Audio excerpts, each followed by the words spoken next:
Hello, world. What's good, Seattle? It's your girl, Ebony, back again on the Toolkit Podcast. Today, we have a very special guest, a VIP as usual. We have Dre Franklin, natural Seattleite, born and raised.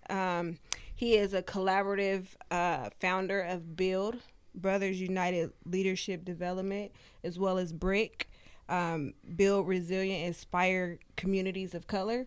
Also, the manager at Seattle Park and Recreations at the Teen Life Center. Thanks for taking time to come down here and chop it up with your girl. I appreciate you. I know it's a busy Friday, but we appreciate you for coming down here. Well, appreciate you having me. No problem. So tell us about BUILD and BRIC.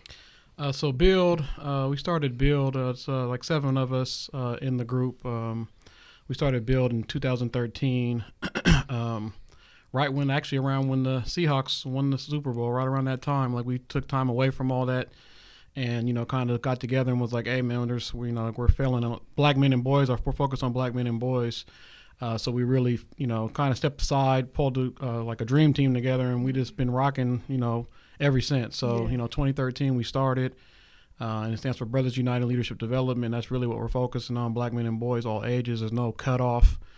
We don't really believe that, people, we take people where they're at. We take people where they're at when we can get them. Right. And understand that people are at different places at different times in their lives. So really trying to have opportunities, safe places for people to interact with each other. And as well as with the brothers of BUILD, we're really friends. We rock with each other. So Willard Jemerson, I saw him on your podcast a couple weeks ago. He's one of our on the leadership team. Isaiah Anderson Jr.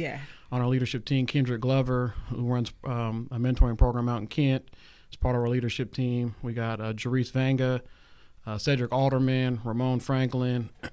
Who else am I leaving out? Proof in the Play. You guys all know Proof in the Play. So Right.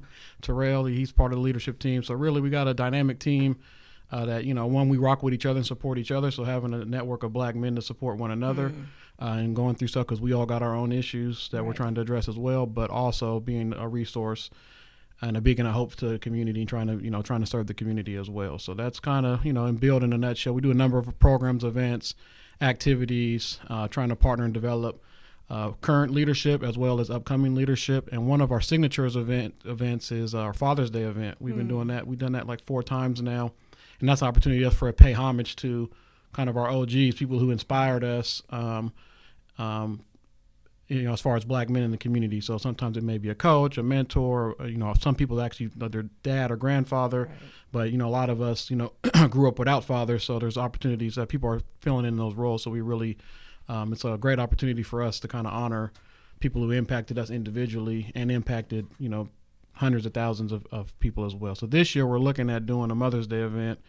That'll be dope on top of our Father's Day event. So we're looking to do that to honor some black women that, are definitely the backbone of our community, really trying to uplift our women.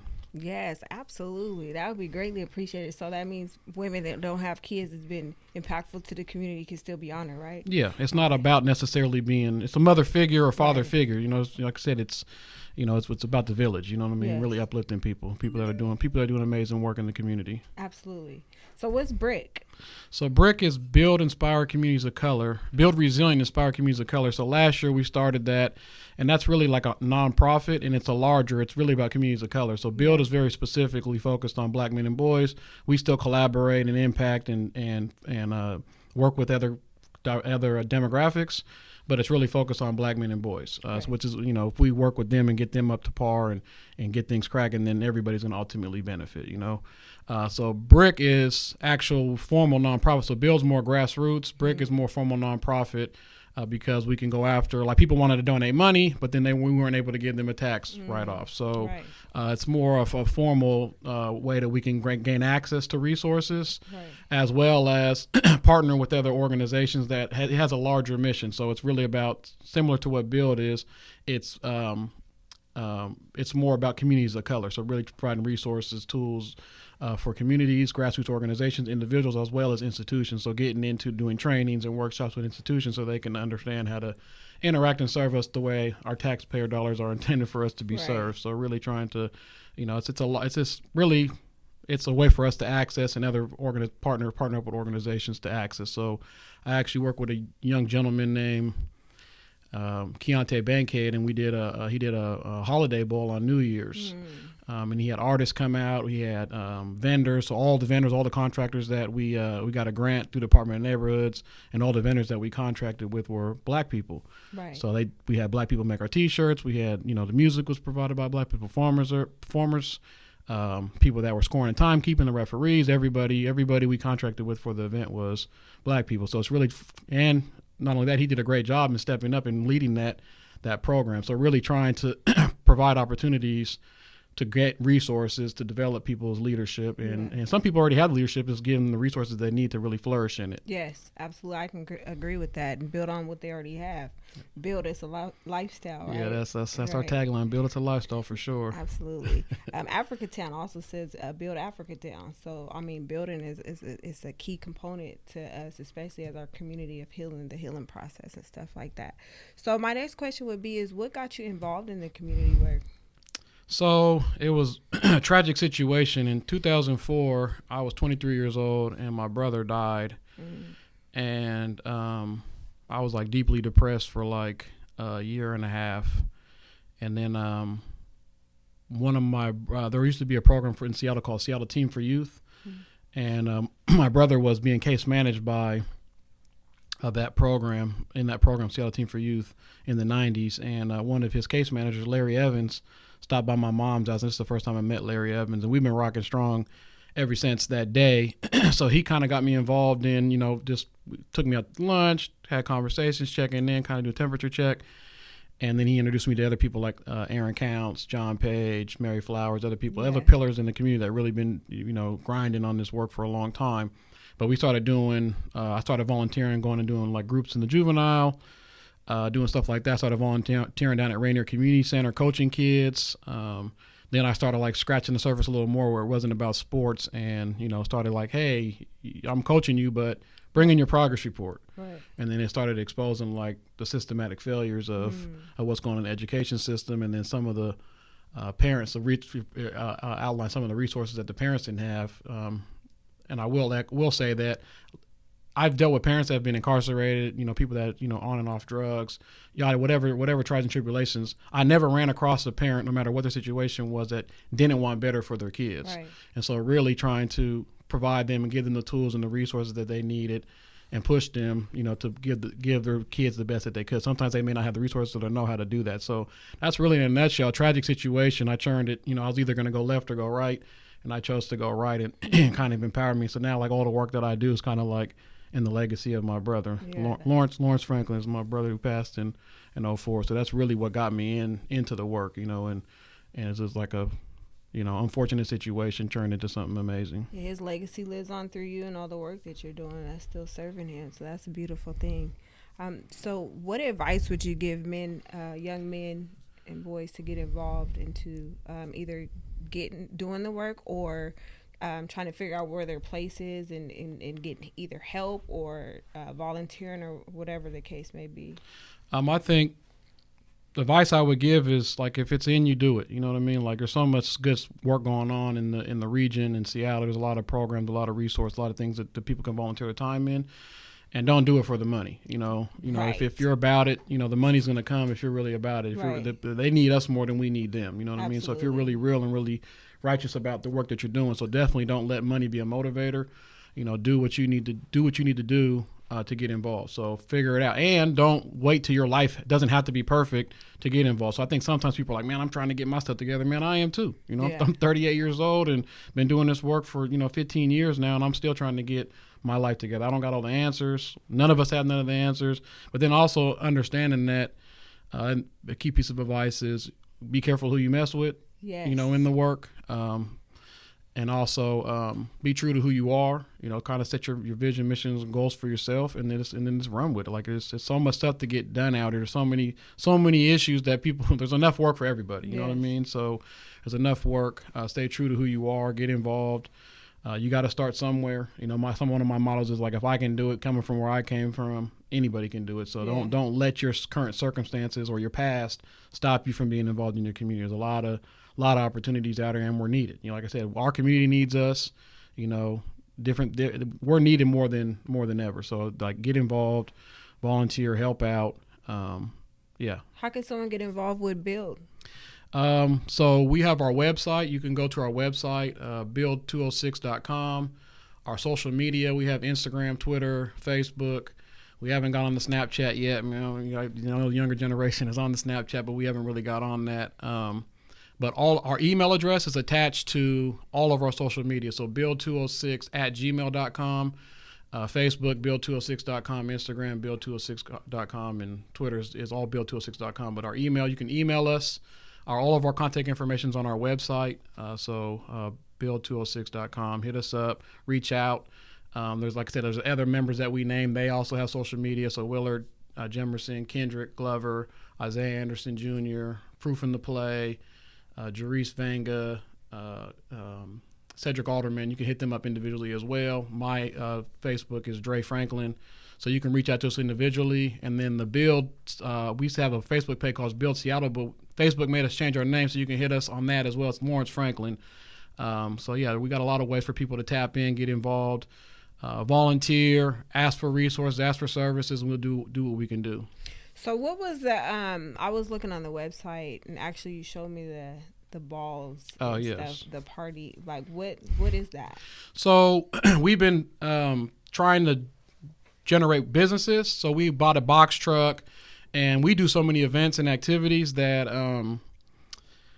that we need equipment for. So instead of renting the equipment, we made investments to buy equipment, and now we own it. And so now we have businesses where we're able to, so people need, a sound system or tables and chairs or tents or tablecloths or a computer and a projector or whatever, a generator for their events or activities or meetings. Then on the website, build206.com, there's a tab that says equipment. You can rent equipment from us. So one, it's an opportunity for us to generate revenue where we're not going and asking people to give us money. Right.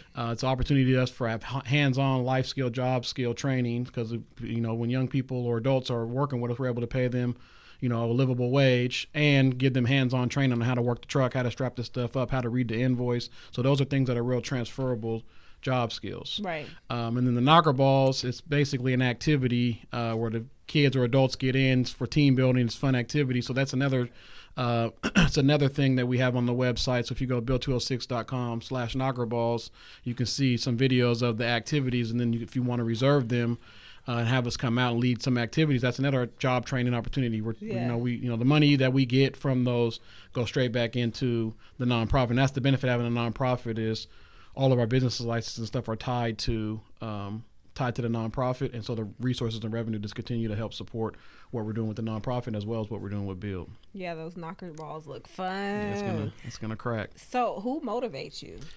Who motivates me? Or what motivates you? What gets you going in the morning? Well, my 11-year-old son motivates me, and that's that's Build for real. I'm trying to make the world a better place for him.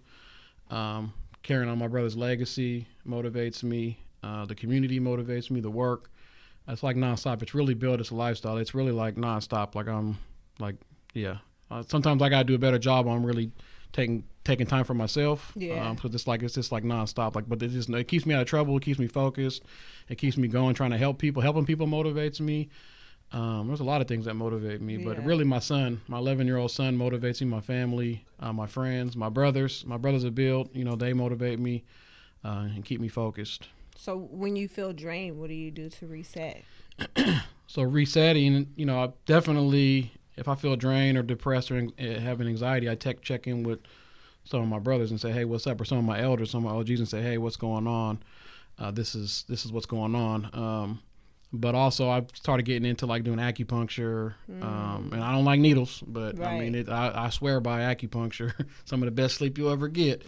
Massage therapy, meditation. I'm looking at getting into doing yoga and stuff like that. So there's things to try to center myself and really kind of recoup. Sleep is not underrated. So, naps at any time are good I could take a nap anytime. So. I love taking naps. I was like, I'm going to take a nap after work before I go to that meeting.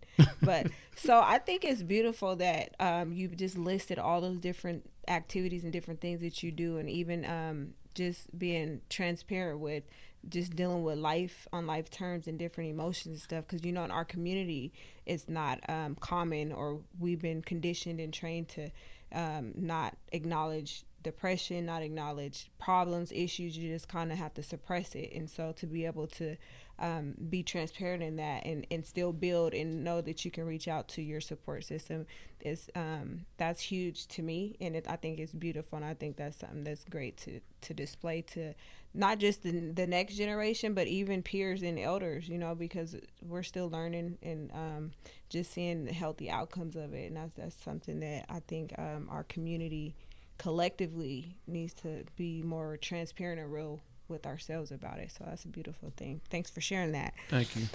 So are you interested in collaborating? Yeah, definitely. You know, that's build for real. Like, you know, it's collaboration. You know, many hands make light lifting. So it's, you know, we don't have the answers, you know, to all the problems. What we have ran into is sometimes capacity, you know, it's a capacity to collaborate or look, you know, to get things done or to work with people has been an issue. Because most of us have full-time jobs on top of the volunteer work that we're doing in the community, and we have families and so on and so forth. So capacity sometimes is an issue, but yeah, collaboration. Like we're collaborating with a young group right now where they're going to do a day at the shooting range, the Black Elephant Party. So we're going to give them some resources and try to recruit. And their focus is Black women who are mothers, giving them priority. So we're going to play for like 4 to 5 slots and help them recruit and pump that event.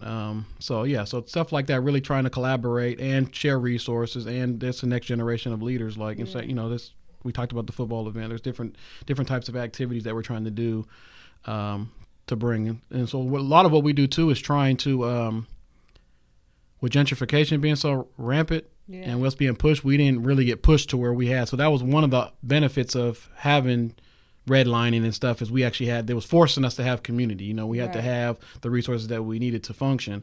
And so when we got spread it out, we don't have a lot of the resources. We don't own things, but also, or a lot of things, and we're not around each other all the time. Right. So having these events are critical for us to be able to come together. Like a lot of times, you know, growing up, I started going to funerals at like 11 and 12 years old. Right. So, you know, now we always go to the funerals like, man, we got to get together outside of funerals. So that's what we try to do, these activities to actually bring people together, you know, for fun activities. You know, we do kickball, we do, you know, different stuff, you know, field days, different things for the community to come together, all ages. And sometimes we do stuff for adults or little kids or whatever. So really trying to provide opportunities for people to come together. That's beautiful. Yes, absolutely. We definitely got to get you in the directory of Africatown Black-owned businesses. So we're going to do that. So thank you so much for elaborating on these wonderful things. Oh, before I forget, so you do work at the city and you work at the community centers. So what does that look like? So I work in a unit that's called the Teen and Young Adult Unit for the city of Seattle. And I manage the operations of our 3 Teen Life Centers. So Garfield Teen Life Center, which is in the CD, Southwest Teen Life Center, which is in West Seattle, and Meadowbrook Teen Life Center, which is in North Seattle. And they're all in close proximity to high schools. So really, and I call them Teen Life Skill Centers. So if people want to get involved with that, they can definitely check out the Seattle's website, seattle.gov/parks. And go to the teen page, or they can Google like teen programs, City of Seattle, and they can get that information. So we have a lot of programs. We have programs at Jefferson Community Center. It's a great night, which is for 18 and over. So having a safe place for young adults to come recreate and play and get resources that they need. That's on Saturdays from 7 to midnight. We have late night at the 3 Teen Life Center sites and a number of other of our partner Teen Life Center community center sites that have late night.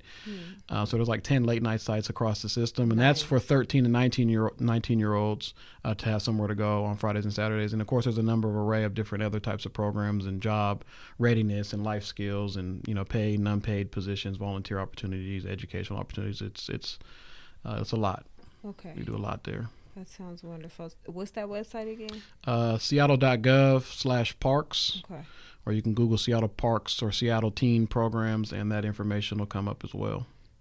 Thank you so much for taking the time to come down here and share that with us. I think it's important to be able to know that these things are available to us, especially building young Black men in our communities and acknowledging the women. That's going to be beautiful. I'm looking forward to seeing that myself. So before we wrap it up, I have one last question for you. What's in your toolkit?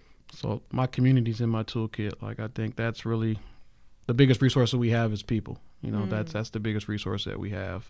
Everything else, that's the foundation. So we got to build from there. That was a beautiful answer. Appreciate you. Thank you. All right, y'all. Thanks for tuning in. It's your girl Ebony. Until we see you again, peace. Peace out.